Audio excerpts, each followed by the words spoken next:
Good morning.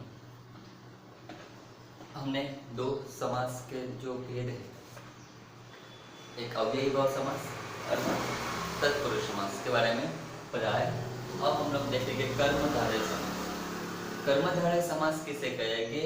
ऐसा समास जिसका पहला पद विशेषण हो, विशेषण मीन्स एडजेक्टिव, एवं दूसरा पद जो है वो विशेष्य होता है। विशेष्य मीन्स नाउन, एडजेक्टिव और नाउन दोनों साथ में हो गए, ओके।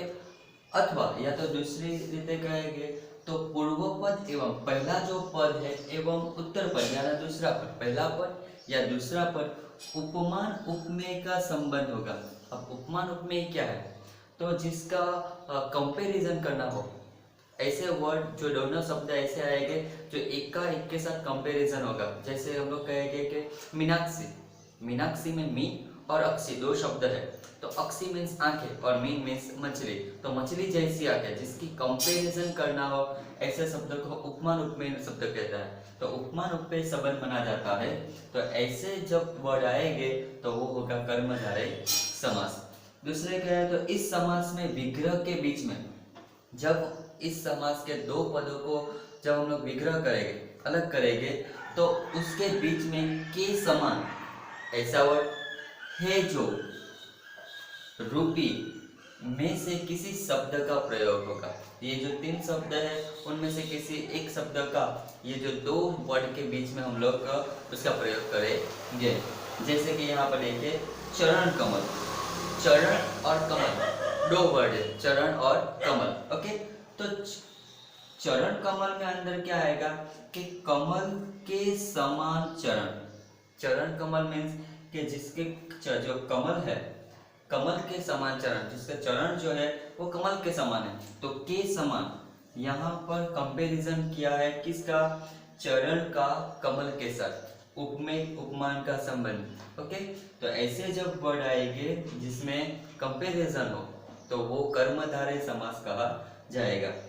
नेक्स्ट चंद्रमुखम, सेम, चंद्र जैसा मुख, चंद्र जैसा मुख, यहाँ पर भी मुख की जो कंपैरिजन है वो चंद्र के साथ किया गया। तो यहाँ ऐसे शब्द भी एक कर्मधारय समास कहा जाएगा। महात्मा, महान है जो आत्मा, महान है जो आत्मा। एक और बात, विशेष्य, विशेषण कैसे मिलेगी? तो जब विशेष्य को हम लोग कैसा कैसी से जब क्वेश्चन करेंगे तब हमें उसका विशेष्य मिलेगा। जैसे कि आत्मा, कैसी आत्मा? तो महान आत्मा, महान आत्मा, ओके। तो वो उसका आत्मा है, तो आत्मा को सवाल पूछेंगे कि कैसी आत्मा? तो महान आत्मा। तो ये जो महान है वो आत्मा का विशेषण है, मीन्स के एडजेक्टिव। तो यहाँ देखिए महान है जो आत्मा, बीच में शब्द है जो, ओके। नेक्स्ट देहलता, देह रूपी लता, देह है लेकिन कैसी? तो लता रूप, तो देह रूपी लता। यहाँ पे रूपी वर्ड जो है वो भी कर्मधारय समास का पद माना, कर्मधारय समास का शब्द माना जाता है। भव सागर, संसार रूपी सागर, भव मीन संसार, तो भव रूपी सागर अथवा संसार रूपी सागर। तो ऐसे शब्द के समान, जैसा, है जो, रूपी, तो ऐसे शब्द जब दो पद के बीच में रखना पड़ता है अथवा उसका प्रयोग करना पड़ता है तो ये कर्मधारय समास बनते हैं। एक सिंपल कहे तो जिसका संबंध विशेष्य विशेषण के हो गए, नाउन और एडजेक्टिव साथ में हो गए, या तो किसी कंपैरिजन होगा तो वो कर्मधारय समास कहा जाता है, ओके। ये हम नोट में लिखना है।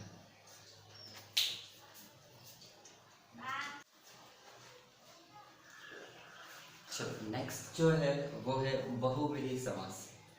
बहुव्रीहि समास कुछ जैसे कर्मधारय समास की तरह ही होते हैं, लेकिन हमने आगे जब देखा कि तत्पुरुष समास हो, अव्ययी पद समास हो, जिसमें किसी एक पद का, दो पदों में से किसी एक पद का प्रधान महत्व होता है, मीन्स के महत्व होता है। लेकिन यहाँ देखिए बहुव्रीहि समास, जिसका समस्त पदों में से, जितने पद हो उसमें से कोई भी पद प्रधान नहीं होता।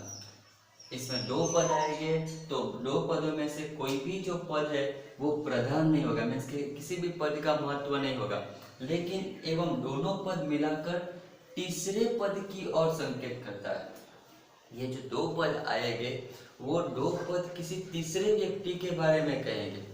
जो हमने जो आगे समास देखा था उसमें जो दो पद है वो अपने किसी के भाव प्रकट करते हैं, लेकिन यहाँ पर जो आएंगे वो दो पद किसी तीसरे व्यक्ति के बारे में वो संकेत करेंगे। हम जब शब्द समूह के लिए एक शब्द हम लोग जानते हैं शब्द समूह के लिए, तो ऐसे ही शब्द यहाँ पर आएंगे जिसके शब्द में विग्रह करते वक्त शब्द यूज होगा वाला, पीछे है जो, जिसका, जिसकी, जिसके, वह। तो ऐसे शब्द हम विग्रह करते समय उसका यूज करेंगे। तो यहाँ पर देखिए पहला जो है वो गजानन। अब गजानन शब्द में दो पद है, एक तो गज और आनंद, गज और आनंद। और उसे विग्रह करते वक्त ऐसा होगा कि गज से आनंद वाला, गज से आनंद वाला अर्थात गज जैसा आनंद वाला। गज मीन्स के जो हाथी है, तो हाथी जैसा आनंद वाला। अब ऐसा कौन है, तो वो है गणेश। मीन्स कि ये जो शब्द गजानन है वो तीसरे व्यक्ति गणेश के बारे में कहा गया। तब जब दो शब्द किसी तीसरे व्यक्ति के बारे में कहा जाए तो वो बनता है बहुव्रीहि समास। चतुर्भुज, चार है जिसकी भुजा है, जिसकी चार भुजाएं है, चार जो बाहु है, तो ऐसे कौन है, तो विष्णु। तो ये जो शब्द है वो विष्णु के लिए कहा गया है। त्रिलोचन, त्रि એટલે तीन, लोचन એટલે आंखों वाला, तीन आंखों वाला कौन, तो शिव। तो त्रिलोचन शब्द शिव के लिए यूज किया गया है। दशानन, दस है जिसके आनंद, जिसके 10 आनंद है, आनंद मीन्स के मुख, तो जिसके 10 आनंद है तो वो है रावण।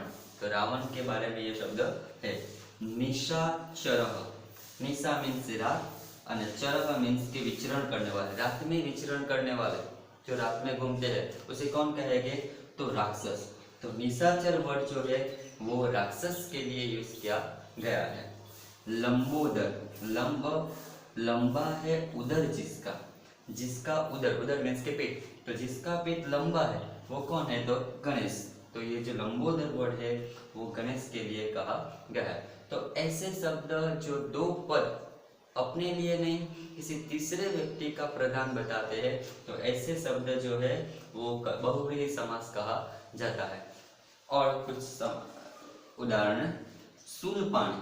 अब शूलपाणी जो है, शूल मीन्स के त्रिशूल है पानी में जिसके, अब पानी जो है, पानी मीन्स हाथ होता है, कि शूल है पानी में जिसके, जिसके हाथ में शूल है, त्रिशूल है। तो ये जो शब्द है किसके लिए कहा जाता है, तो शिव के लिए, शिव के हाथ में उसका त्रिशूल होता है। तो ये जो शूल पानी किसे कहा गया, तो भगवान शिव को। इसी तरह वीणा पानी, जिसके हाथ में, जिसके पानी में वीणा है, तो जिसके हाथ में वीणा है वो कौन है, तो सरस्वती। तो वीणा पानी जो वर्ड है वो सरस्वती के लिए कहा गया है। अब एक और शब्द यहाँ पर देखिए, जो शब्द बहुव्रीहि समास में ऐसा भी आएगा कि जिस शब्द के आगे सह वर्ड लगेगा, जिस शब्द के आगे सह वर्ड लगेगा, सह।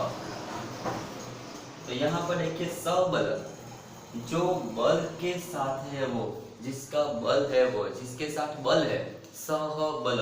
सबल शब्द में सह शब्द भी है, तो सबल है जिस जो बल के साथ है। तो जब शब्द के पहले पूर्व पद में सह वर्ड आएगा तो भी बहुव्रीहि समास कहा जाएगा। ऐसे ही दूसरा शब्द एग्जांपल है सहपरिवार, जो परिवार के साथ है, सहपरिवार, जो परिवार के साथ है, इसमें भी सह शब्द आगे लगा है, इसलिए ऐसे शब्द जिसके आगे सह है वो भी बहुव्रीहि समास कहा जाएगा। एक और बात है, मुक्का मुक्के, जब एक ही बात बार बार कहा जाती है, जिसके किसी तीसरी बात की पुष्टि कहा जाती है। मुक्का मुक्की, मुक्का मुक्की में से किसे कहा जाता है, जो लड़ाई होती है, जो मुक्का मुक्के मुक्के से जो लड़ाई होती है जिसे मुक्का मुक्की कहते हैं। ओके, तो ऐसे शब्द उसकी बहुव्रीहि समास कहा जाता है। ऐसे ही सेम शब्द है बाटाबाटी, जो बातों बातों में लड़ाई हो जाती है, तो ऐसे शब्द भी ये बहुव्रीहि समास कहा जाता है। एक और नियम है यहाँ पे, बेरहम।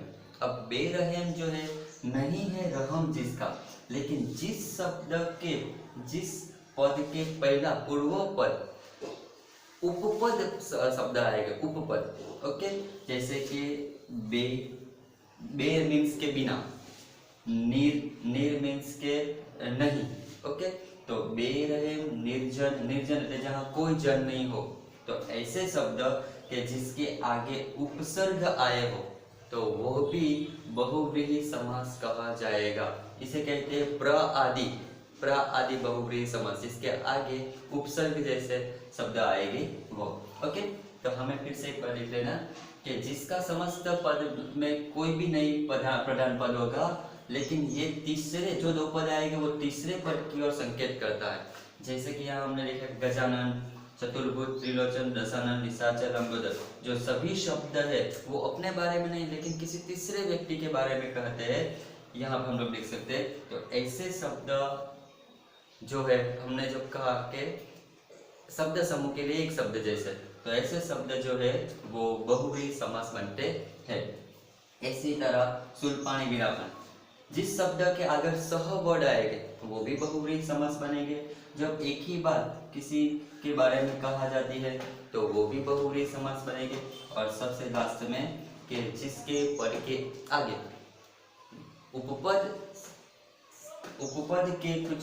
उपपद के जो प्रत्यय है, उपपद के जो शब्द है वो लगेंगे तो वो भी बहुव्रीहि समास कहा जाएगा। ओके, तो ये हमें लिखना है।